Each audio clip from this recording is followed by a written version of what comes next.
Video देखने वालों को नमस्ते। आज हम बात करेंगे अंबाला एयरबेस के बारे में। तो ये एयरबेस जो है बड़ा ख़ास होता जा रहा है। इसी एयरबेस पर जो है हमने चिनूक को तैनात किया, इसी पर जो है हमने अपाचे को तैनात किया और अब जो है राफेल को भी जो है अंबाला से ही ऑपरेट किया जाएगा।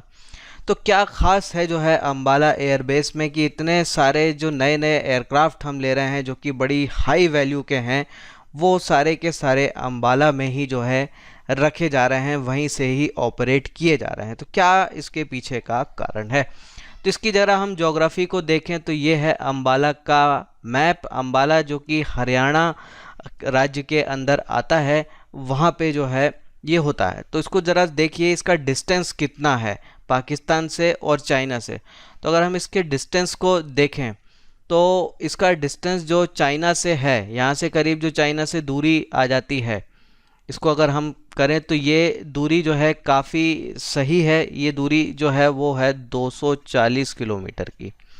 वहीं अगर हम इसका डिस्टेंस देखें पाकिस्तान से कितना डिस्टेंस है, तो यहाँ से अगर हमें पाकिस्तान पहुँचना है तो जो डिस्टेंस आता है वो 220 किलोमीटर। यानी कि ये ऐसी लोकेशन पे है जहाँ से चाइना भी पास है और जहाँ से जो है कश्मीर भी पास है, यहाँ से पाकिस्तान भी पास है। तो अगर हम राफेल का दोनों जगह इस्तेमाल करना चाहें, एक ही समय पे करना चाहें, तो हमारे लिए यही सबसे बेहतर जो है स्ट्रेटेजिक लोकेशन हो जाती है।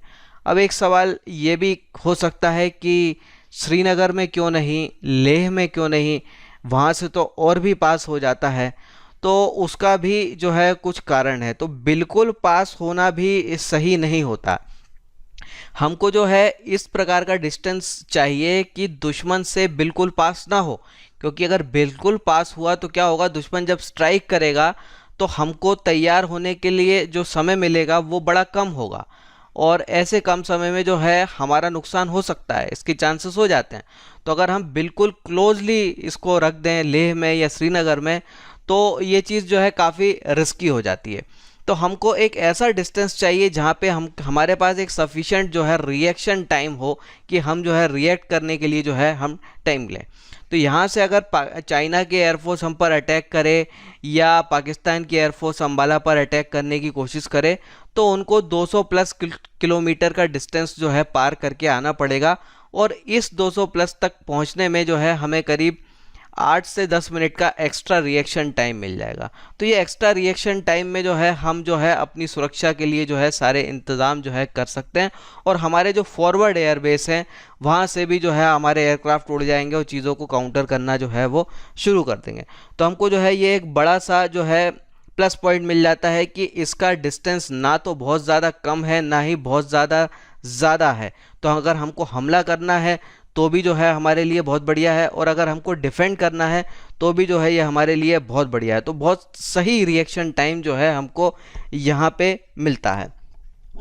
और दूसरा फ़ायदा जो है हमको ये मिलता है कि जो कॉम्बैट टैक्टिक्स की जो ट्रेनिंग होती है वो हम बहुत एफिशिएंटली जो है इस लोकेशन से कर सकते हैं। तो अगर आप जैसा जानते हैं कि हमारे पास बहुत प्रकार के एयरक्राफ्ट हैं। अब ये सारे एयरक्राफ्ट को जब आपको ऑपरेट करना होता है, अब आप किसी मिशन पर जब जाते हैं तो हमको इन सारे एयरक्राफ्ट के बीच एक कोऑर्डिनेशन चाहिए होता है।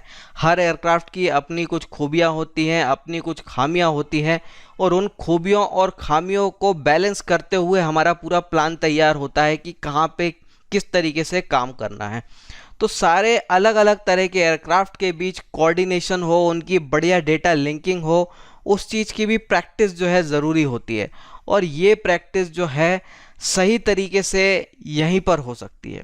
यहीं पर होने का मतलब ये है कि अगर वो बॉर्डर के बहुत पास में से एयरबेस से हम ये चीज़ करने की सोचें, जैसे श्रीनगर या लेह के, तो दुश्मन के जो सर्वेलेंस एयरक्राफ्ट हैं वो वहाँ से उस पर नज़र रख सकते हैं, हमारी एक्टिविटी पर नज़र रख सकते हैं और ये चीज़ जो है हमारे लिए अच्छी नहीं होगी कि दुश्मन जो है आपकी प्लानिंग क्या चल रही है, आपकी प्रैक्टिस कैसी चल रही है, उस पर नज़र रखे। तो ये अच्छी चीज़ नहीं होती। तो यहाँ से हमें जो है सफिशिएंट जो है 200 किलोमीटर प्लस का जो डिस्टेंस मिल जाता है, उसमें जो है सर्विलेंस जो है हमारे एयरक्राफ्ट का दुश्मन नहीं कर सकता। तो ये हमको एक प्लस पॉइंट मिल जाता है। तो यहाँ पे हम अपने सारे तरह के एयरक्राफ्ट के साथ जो है कंबाइंड ऑपरेशंस की प्रैक्टिस कर सकते हैं। और कहने को तो ये प्रैक्टिस दूर भी की जा सकती है, जैसे आप ग्वालियर में कर सकते हैं जो कि हमारे सेंट्रल इंडिया में हो जाता है, कोई टेंशन नहीं इस बात की। लेकिन साथ में हमें थोड़ा सा एक डर वाला माहौल भी चाहिए होता है, क्योंकि रियल एक्सपीरियंस जो प्रैक्टिस का मिले कि दुश्मन बिल्कुल सामने आ जाए और हमें लड़ना है वो सब, तो वो चीज़ जो है ग्वालियर में वो माहौल नहीं मिल पाएगा, क्योंकि वो बॉर्डर से बहुत ज़्यादा दूर है, सेफ डिस्टेंस पे। लेकिन अंबाला वाली चीज़ जो है वो सेफ डिस्टेंस पे नहीं है, तो एक अलग ही लेवल की प्रैक्टिस जो है यहाँ पे हो सकती है।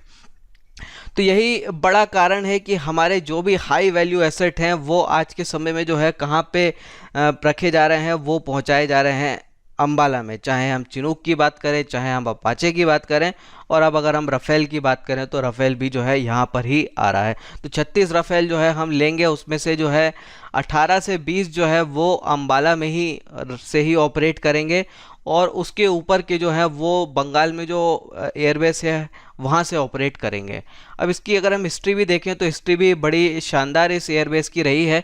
तो अंग्रेज़ों के ज़माने का जो है ये एयरबेस है, 1919 में जो है अंग्रेज़ों ने इसको बनाया था। उनकी एयरफोर्स जो रॉयल एयरफोर्स है, जो ब्रिटिश एयरफोर्स को जो बोला जाता है, वो वहाँ से जो है ऑपरेट कर रही थी।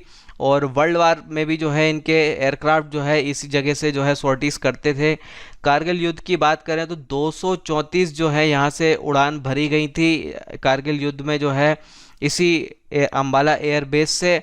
और बालाकोट एयर स्ट्राइक में भी जो है इस एयरबेस का एक महत्वपूर्ण जो है रोल रहा था। यहाँ से भी जो है कई सारे एयरक्राफ्ट जो है ऑपरेट कर रहे थे। तो ये जो है इम्पोर्टेंस हो जाता है अंबाला एयरक्राफ्ट का। और हमारा जो नया स्क्वाड्रन है राफेल का, जिसका नाम है गोल्डन एरोस, वो भी इसीलिए जो है इस शानदार लोकेशन पे जो है रखा गया है। तो इस पर जो है आप अपने कमेंट्स रखिए कि क्या और कुछ खूबियाँ आप अगर जानते हैं तो कमेंट्स में रखिए, हमारे साथ शेयर कीजिए। फिर मिलेंगे। जय हिंद।